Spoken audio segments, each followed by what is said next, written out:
Good afternoon. Good afternoon, ma'am. Good afternoon, sir. Good afternoon, ma'am. Good afternoon ma'am. Good afternoon. तो active mode में हो, क्या बात है? छुट्टियों का असर है क्या? बस इतनी देर की एक्टिवनेस थी? चलो स्टार्ट करते हैं। लास्ट यूनिट बची हुई है 4th यूनिट, और जैसे कि मैंने लास्ट क्लास में भी बताया था, सिर्फ उसके अंदर इंट्रोडक्शन टू टैली है। क्वेश्चंस सीधा ये तो नहीं आएगा कि डिफाइन टैली। ऑब्वियसली क्वेश्चंस जो है वो थोड़े घुमा फिरा के ही आएंगे कि टैली के बारे में बताओ, उसकी कैरेक्टरिस्टिक्स क्या है, उसके एप्लीकेशंस क्या है, वो कहाँ यूज होता है, ऐसी सारी चीजें जो है वो हमारे पास आएंगी।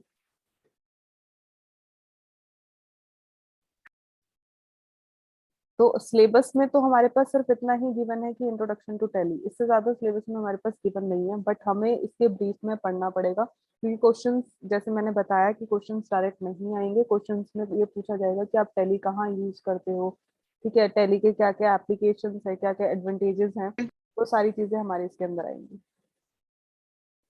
तो अब स्टार्ट करते हैं। सबसे पहले आज हम सिर्फ बेसिक इंट्रोडक्शन पढ़ेंगे टैली के बारे में कि क्या टैली होता है। शायद आपने नाम नहीं सुना होगा आज तक टैली का, कि टैली है क्या।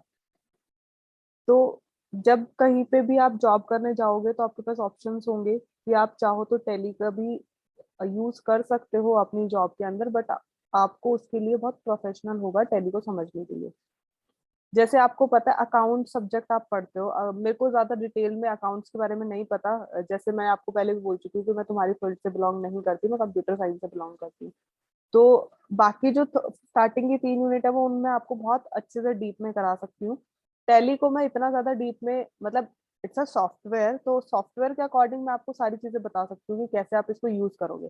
बट अगर आप मेरे से टेक्निकल चीजें पूछोगे अबाउट द अकाउंटिंग तो मैं वो आपको एक्सप्लेन नहीं कर सकती। लाइक इसमें ये है कि आपको अकाउंट्स क्रिएट करने हैं, वो मैं आपको क्लियरली बता दूंगी, बट अगर आप मेरे से अकाउंट के बारे में पूछोगे तो वो मैं आपको क्लियरली नहीं बता पाऊंगी। तो स्टार्ट करते हैं हम सबसे पहले टैली के बारे में। What is tally?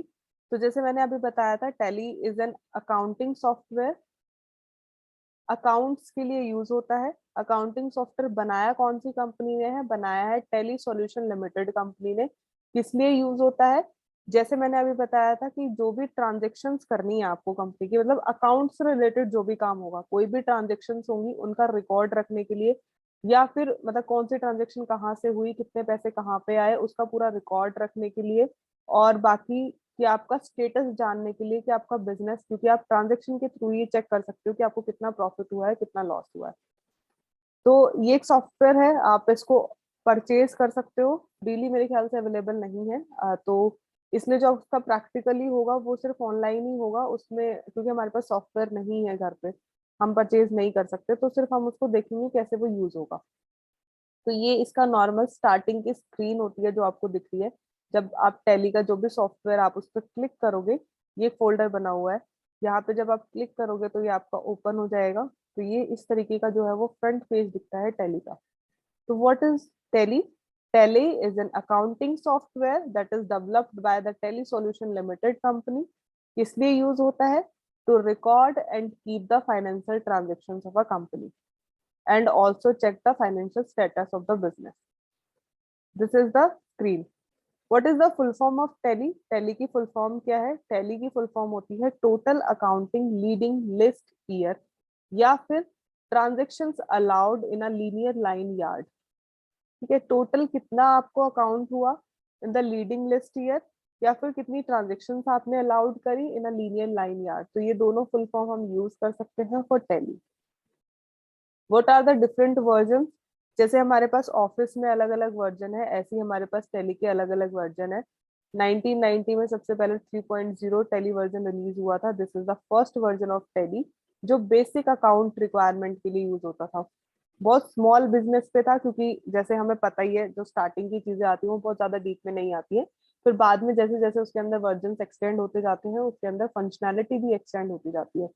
तो जब स्टार्टिंग में टैली आया था उस टाइम पे बहुत बेसिक अकाउंटिंग के लिए आया था, बहुत स्मॉल बिजनेस के लिए आया था। और इसके अंदर कुछ कमांड्स का यूज होता था, एक्सटर्नल या स्पेशल कमांड का यूज होता था, जिसके थ्रू इस सॉफ्टवेयर को आप रन कर सकते थे। प्लस ये सिर्फ आपके माइक्रोसॉफ्ट डोस, मतलब जो हमारा ऑपरेटिंग सिस्टम है डीओएस जिसको बोलते हैं, डिस्ट्रीब्यूटेड ऑपरेटिंग सिस्टम, ये सिर्फ उसको सपोर्ट करता था और किसी ऑपरेटिंग सिस्टम पे काम नहीं करता था। जैसे हमारे पास, अगर मैं फोन की बात करूं तो हमारे पास अलग अलग एंड्रॉयड है, हमारा ऑपरेटिंग सिस्टम है, तो ये उस पर काम नहीं करता, ये सिर्फ माइक्रोसॉफ्ट डिस्ट्रीब्यूटेड ऑपरेटिंग सिस्टम पे काम करता था। देन हमारे पास आता है टेली 3.12 आया 1991 में, 4 आया 92 में, 4.5 आया 94 में। ऐसे चलते चलते जो अब हमारा लेटेस्ट वर्जन है वो मेरा टेली 9 है। ठीक है, अब इसके बाद भी एक और आया है 2020 में, बट वो इसी के बेसिस पे है, वो इसी का एडवांस वर्जन है। तो टेली 9 आया, इसको टेली ईआरपी 9, मतलब टेली 9 आया था 2006 में, लेकिन जो टेली ईआरपी 9 आया 2009 में, ये लेटेस्ट वर्जन था टेली का 2009 तक। ये किस लिए यूज होता था? ट्रेड्स ऑर्गेनाइजेशन के लिए। और इसके अंदर एडवांस फीचर हो गए थे, जैसे हमारे जीएसटी वगैरह पहले जो यूज होते थे वो सिर्फ आपके रिकॉर्ड्स के लिए कि आपने कितनी ट्रांजेक्शन करी, कहाँ क्या करा। इसके अंदर एक्स्ट्रा फीचर्स आ गए थे, क्योंकि वर्जन नया है तो एक्स्ट्रा फीचर्स आएंगे। तो इसके अंदर जीएसटी का फीचर आया था।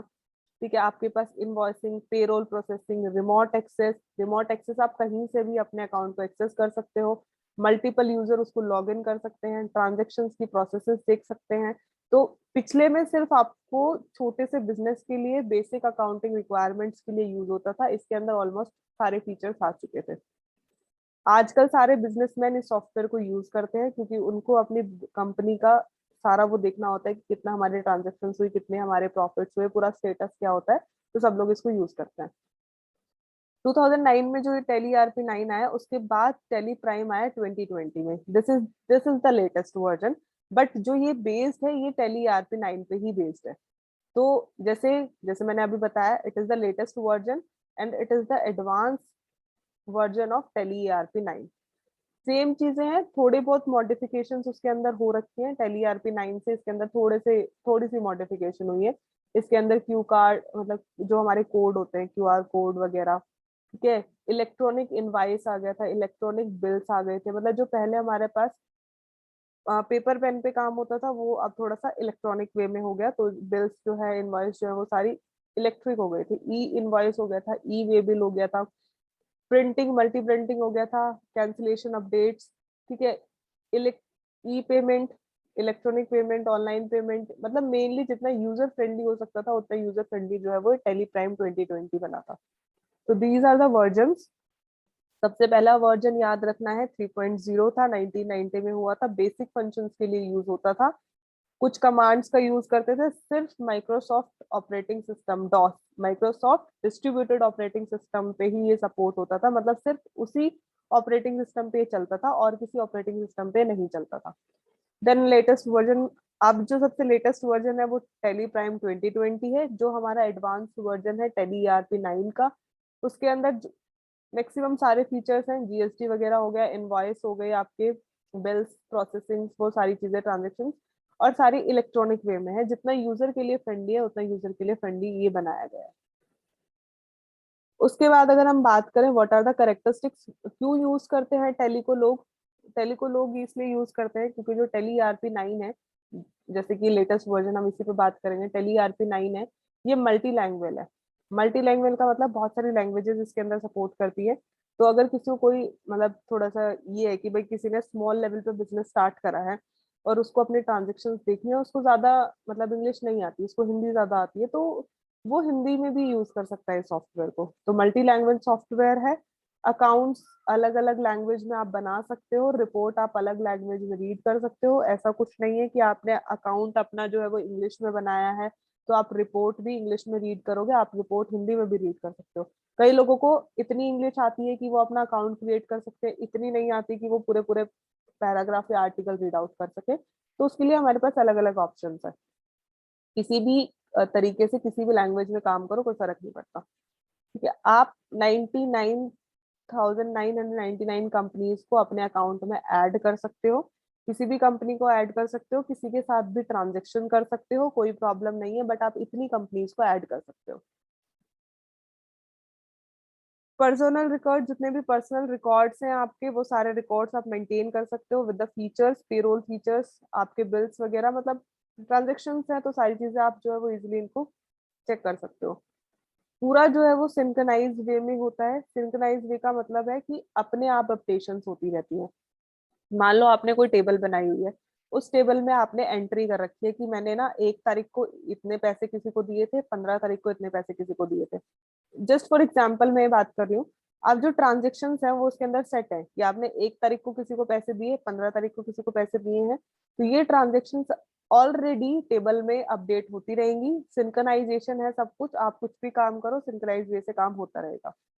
नेक्स्ट हमारे पास क्या है, फाइनेंशियल स्टेटमेंट प्रोवाइड करता है कंसोलिडेटेड करके। कंसोलिडेटेड मतलब कंबाइंड फाइनेंशियल स्टेटस प्रोवाइड करेगा कंपनी का।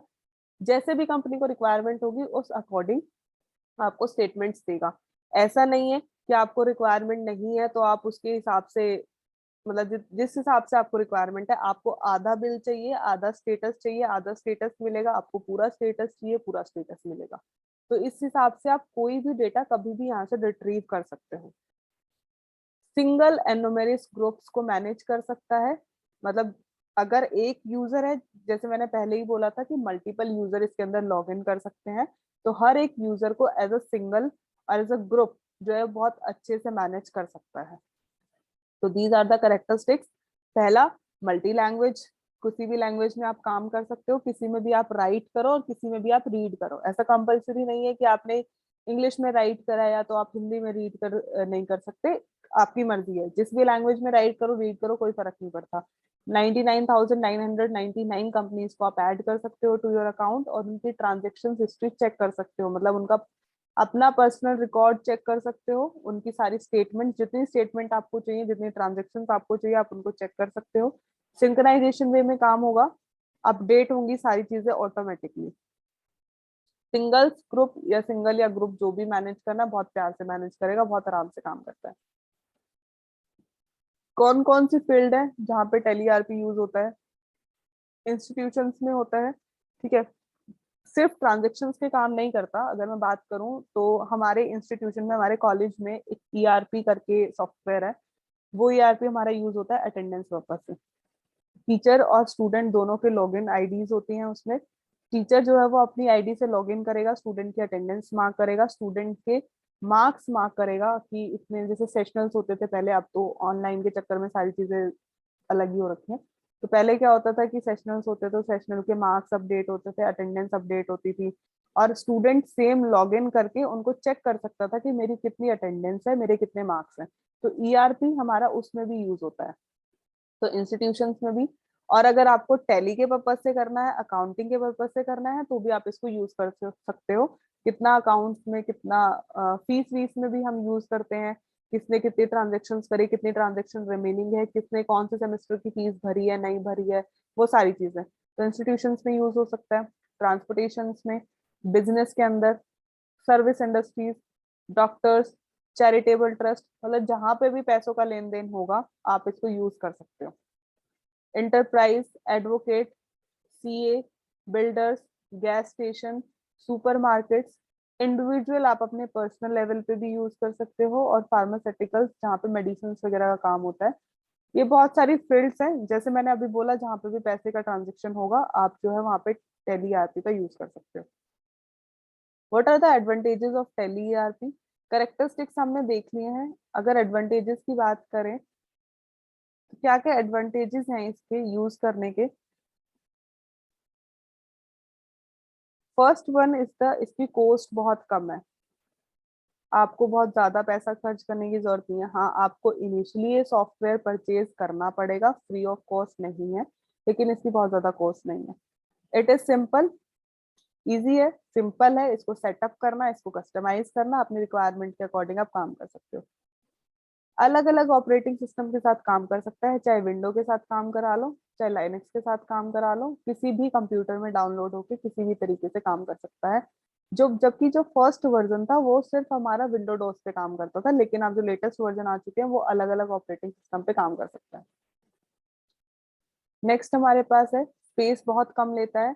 अगर आप इसको डाउनलोड भी करते हो या आप इसको परचेज करके डाउनलोड करोगे तो आपके कंप्यूटर में ज्यादा स्पेस नहीं लेगा।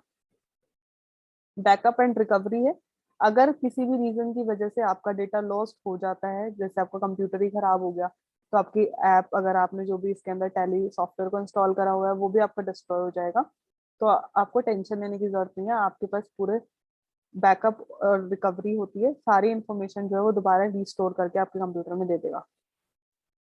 ये हमारे प्रोटोकॉल्स होते हैं, ये कंप्यूटर की टर्म है, इसमें मैं ज्यादा डिटेल में नहीं बताऊंगी, क्योंकि आगे आप कंप्यूटर नेटवर्क्स पढ़ोगे फिफ्थ सेमेस्टर में, तो उस टाइम पे आपको क्लियर हो जाएगा कि ये क्या क्या है। तो ये है HTTP, HTTPS, FTM, SMTP और DBC। ये क्या होता है? हाइपर टेक्स्ट ट्रांसफर प्रोटोकॉल है, ये भी हाइपर टेक्स्ट ट्रांसफर प्रोटोकॉल है विद सिक्योरिटी, एस लगा हुआ है, with security. File transfer protocol, simple mail transfer protocol, open database connectivity. ये किस लिए यूज होते हैं? हाइपर टेक्स्ट ट्रांसफर, अब कभी भी आप लिंक ओपन करते हो तो लिंक आपका जब ओपन करते हो तो आप कहीं और रीडायरेक्ट हो जाते हो किसी और वेबसाइट पे, तो उसके लिए हमारा ये हाइपर लिंक लगता है HTTP। अगर आप सिक्योरिटी रीजन से करते हो तो HTTPS होता है। FTP मेरा होता है फाइल ट्रांसफर प्रोटोकॉल, जब आप फाइल्स को ट्रांसफर करते हो एक कंप्यूटर से दूसरे कंप्यूटर पे तो फाइल ट्रांसफर प्रोटोकॉल होता है, उसके थ्रू ट्रांसफर होती है। SMTP होता है सिंपल मेल ट्रांसफर प्रोटोकॉल, जब आप मेल ट्रांसफर करते हो तो उसके लिए SMTP प्रोटोकॉल का यूज होता है। प्रोटोकॉल्स क्या होते हैं? Protocols are the set of the rules, तो किस कोई रूल्स जो है वो इनबिल्ट हमारे स्टोर कर रखे हैं जिसके थ्रू आप मेल्स को जो है वो सेंड करते हो। आपको बैकएंड पे काम नहीं पता कि क्या हो रहा है, आप जनरली अगर आपको सपोज ब्लूटूथ या शेयरिट से आप अपने फोन में एक फोन से दूसरे फोन में डेटा ट्रांसफर करते हो, तो वो किसी ऐप के थ्रू होता है, आपको पता है वो उस ऐप के थ्रू हो रहा है, लेकिन बैकएंड में क्या फंक्शनिंग है, क्या कोडिंग है, वो आपको नहीं पता। तो ये प्रोटोकॉल्स होते हैं जो सेट ऑफ रूल्स जिनमें डिफाइन करे जाते हैं, उनके बेसिस पे ही आप डेटा को ट्रांसफर करते हो और वो इनबिल्ट होता है। ODBC होता है ओपन डेटाबेस कनेक्टिविटी, जब आप डेटाबेस के साथ किसी भी सॉफ्टवेयर को या वेबसाइट को लिंक करते हो, कनेक्शन करते हो, तो ODBC के थ्रू कनेक्शन होता है।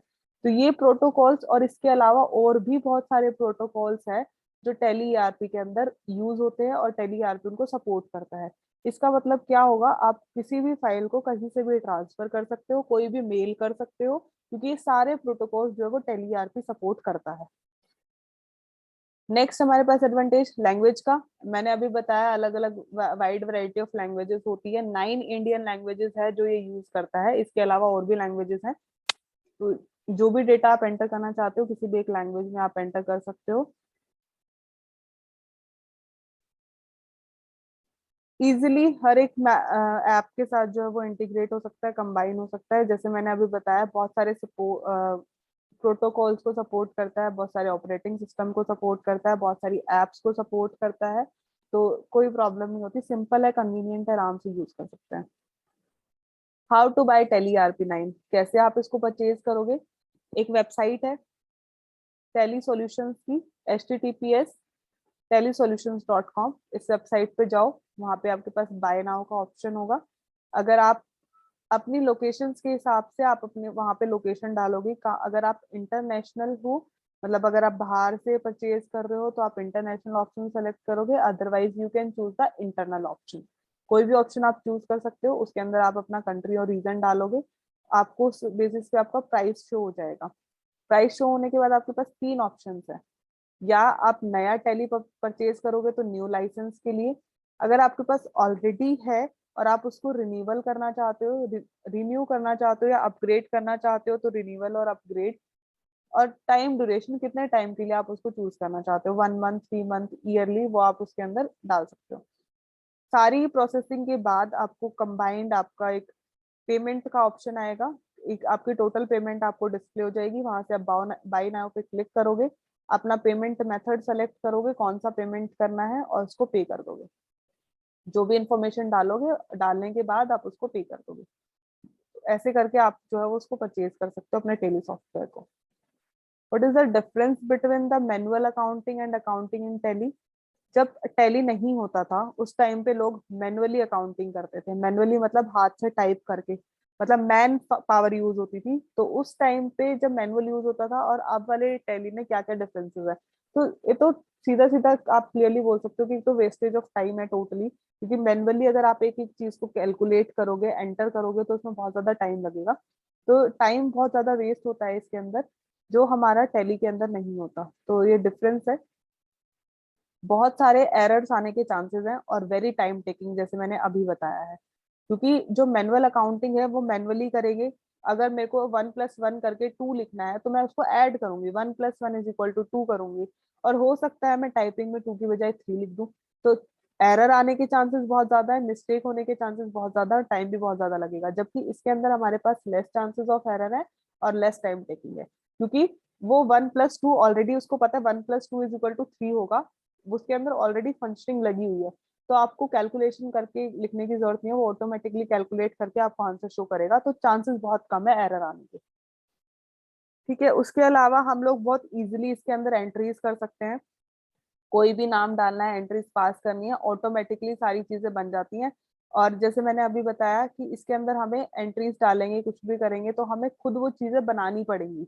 आपको बैलेंस शीट बनानी पड़ेगी, आपको प्रॉफिट एंड लॉस के लिए सारी लिस्ट जो है वो आपको बनानी पड़ेगी। लेकिन यहाँ पे आपको क्या करना है, सिर्फ एंट्रीज डालनी है।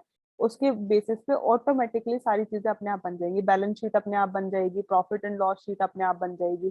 तो वो आप इजीली जो है वो यहाँ से काम कर सकते हो। तो इसलिए टाइम काफी जो है इसके अंदर सेव होता है। तो ये हमारा टैली का बेसिक इंट्रोडक्टरी पार्ट था। टैली क्या होता है? अकाउंटिंग सॉफ्टवेयर है, टैली कंपनी ने बनाया है।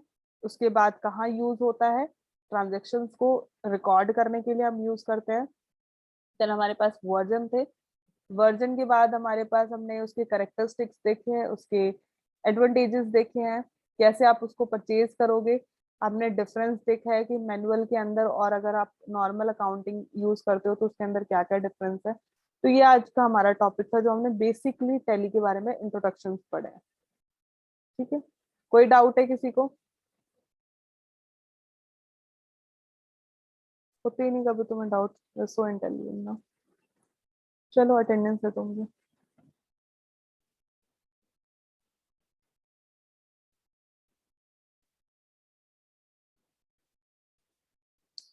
ध्रुव, yes ma'am. Deepanshu, Deepanshu, Divya, present ma'am. Jitendra, yes ma'am. Kashif,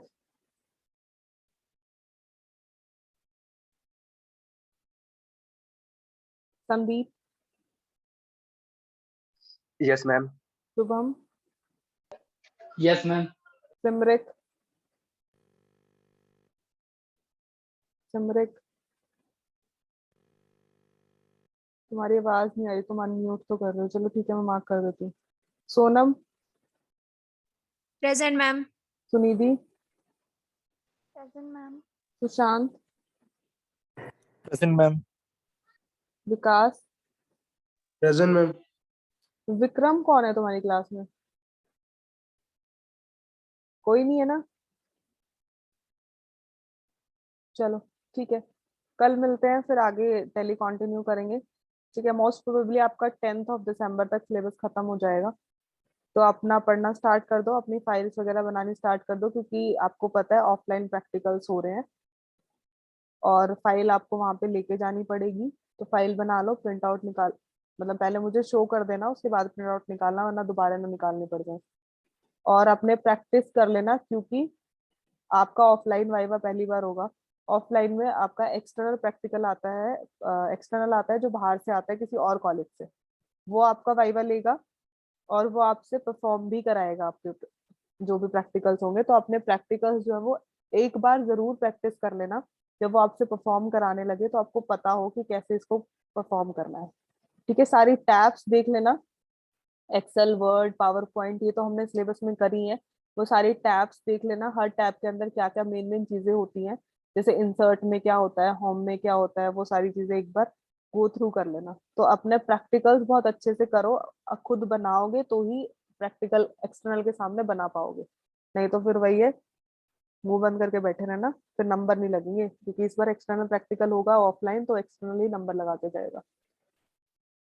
बाकी 30 तारीख मैंने लास्ट, कल तक मैंने दिया हुआ था तीनों असाइनमेंट सबमिट करने के लिए। जिसने तीनों असाइनमेंट कल तक सबमिट कर दिए उसके मार्क्स लग जाएंगे, उसके बाद 3 असाइनमेंट के मार्क्स नहीं लगेंगे। ठीक है, मैं मार्क्स जो है वो आपके ग्रुप में ही डिस्प्ले कर दूंगी या फिर गूगल क्लासरूम पे मैं अपलोड कर दूंगी। तो कल तक का टाइम है, कल तक अपने असाइनमेंट सबमिट कर दो, अपने दोस्तों को बता देना। ठीक है, कल मिलते हैं फिर। Okay, bye bye. Thank you, ma'am. Thank you, ma'am. Okay बेटा।